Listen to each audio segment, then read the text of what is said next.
What is the purpose of sex? To create what life is, like the ultimate creative energy. It's everywhere, but at the same time it's only appropriate in a certain way.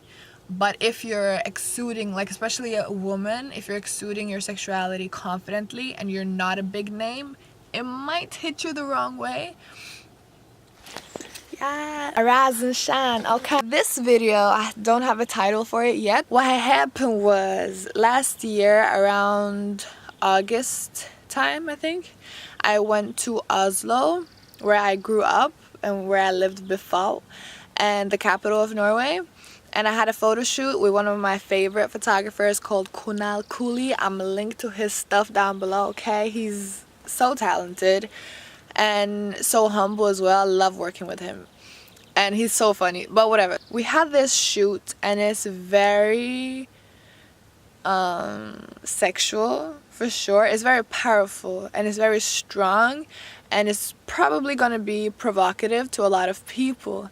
And still, it's some of my favorite work that I've done as a model. There we go. So the reason why I'm uploading this video here now, actually I'm probably gonna upload this video way later than when I'm filming it. Right now it is the 29th of March, and I have a portfolio part on my website, and I wanted to include all the pictures from the last photo shoot I had with Kunal, because I really love the pictures. I love what they express. I love the story they tell put together, and also each individual shot. And I was contemplating whether I should include all of the pictures, because especially two of them are very provocative.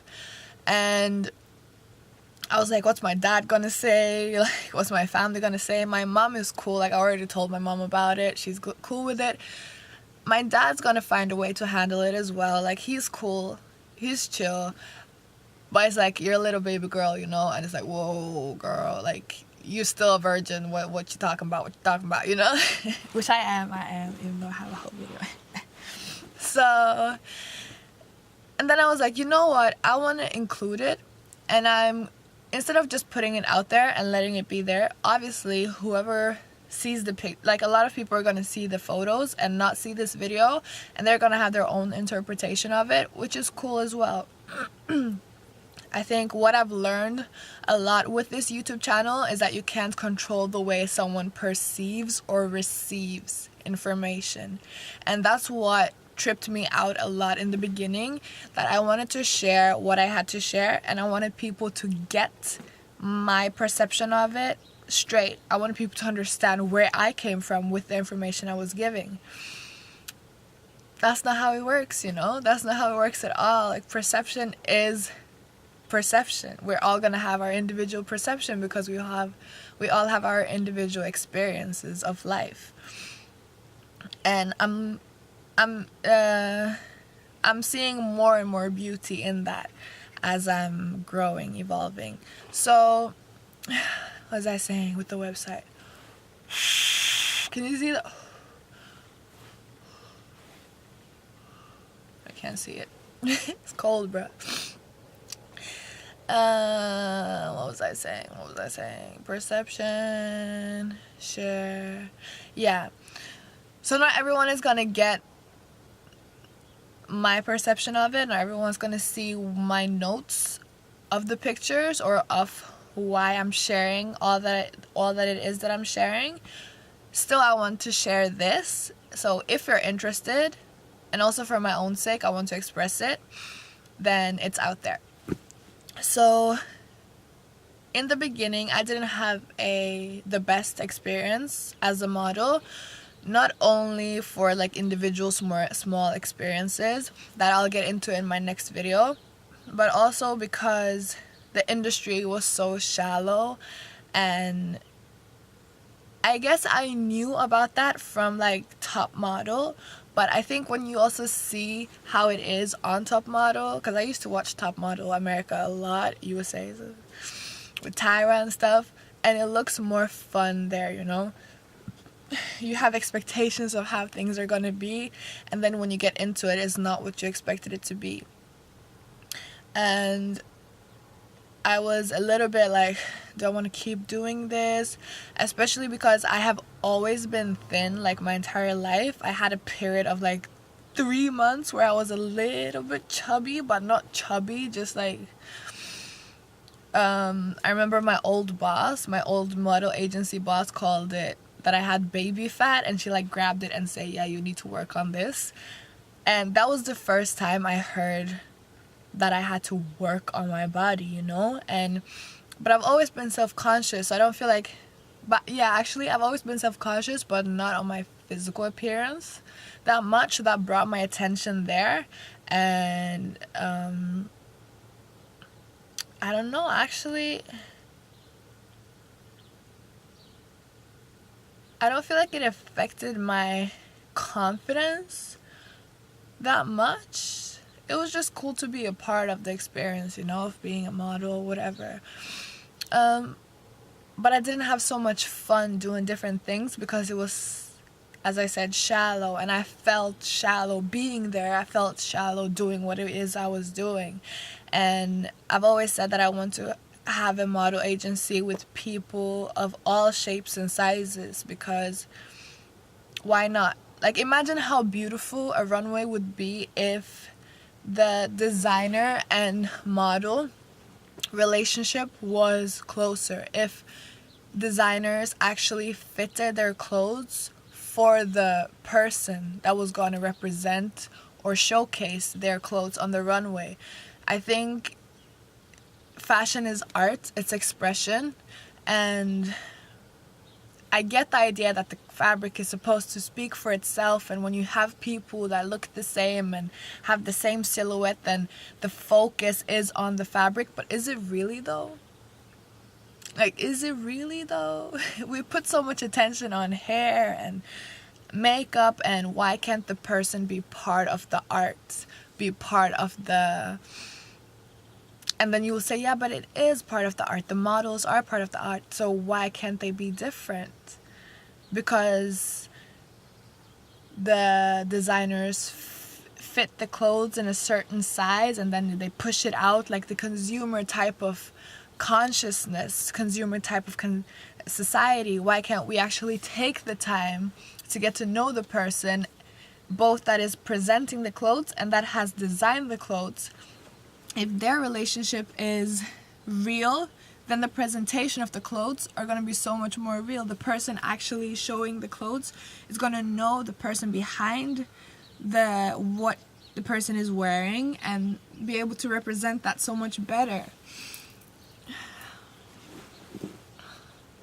I don't know, I just feel like there's so many things that we can at least try out to do differently, and then if it doesn't work, it doesn't work, you know, you go back to what you were doing. But let's step outside of our comfort zones for a little bit. Let's step outside of what's considered normal.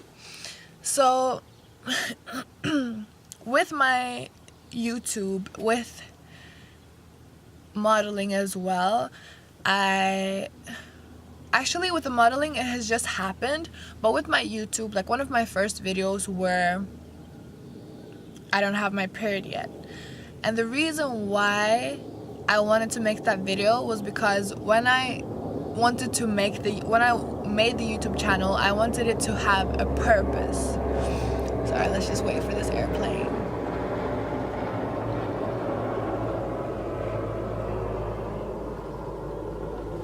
Big Pimpin'. Oh. That called, bro. Shots. So yeah. When I started my YouTube channel, I wanted it to have... I didn't just want to start it just to start it. Obviously, I started it because I wanted to find a alternate way to earn money where I was doing something that I could stand behind and stand for and love doing. But I also wanted it to share a I also wanted to share a message, and especially what I called sexual empowerment. But you could also call it like self-love, more focused on women and girls, because that's what I am a representation of. Like, that's what I am. But I mean, it's for everyone. It's not just for one gender or whatever you want to call it. We're all humans, you know, one love. So, and then I also made the anti-back to school lookbook, which was intended to be a sexual empowerment lookbook, and it turned into an anti-back to school lookbook because it wasn't as sexually empowering as I wanted it to be. I was also going to include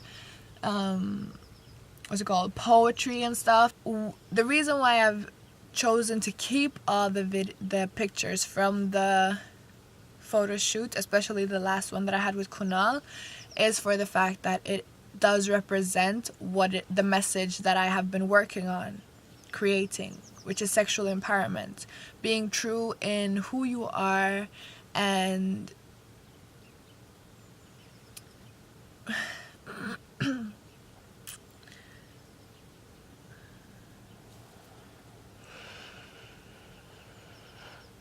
and being confident in who you are and what we are. And you know, the funny thing is that sexual energy is the same as creative energy, because you have, like, sexual energy. What is the purpose of sex? To create what? Life is like the ultimate creative energy.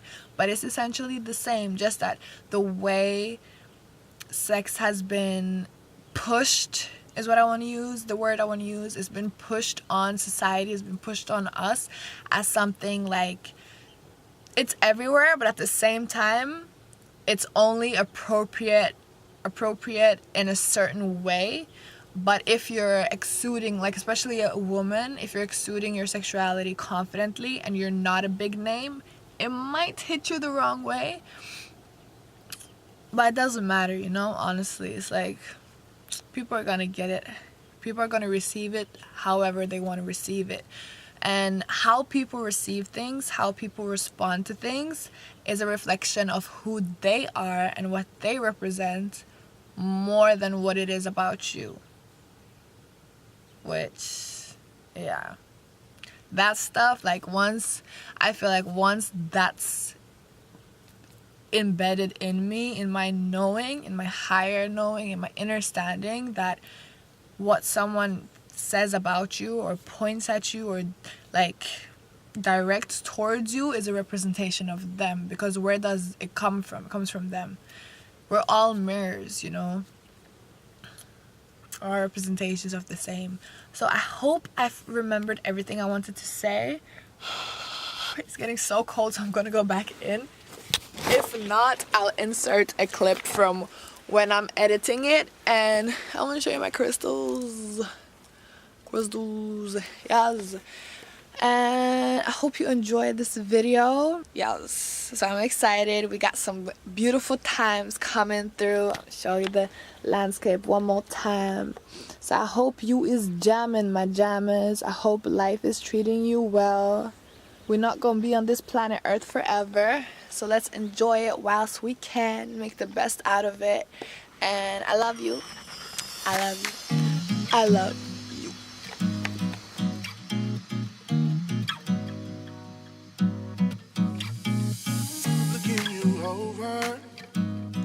You don't know my name yet. But by the time you looked away, already knew I couldn't fake it.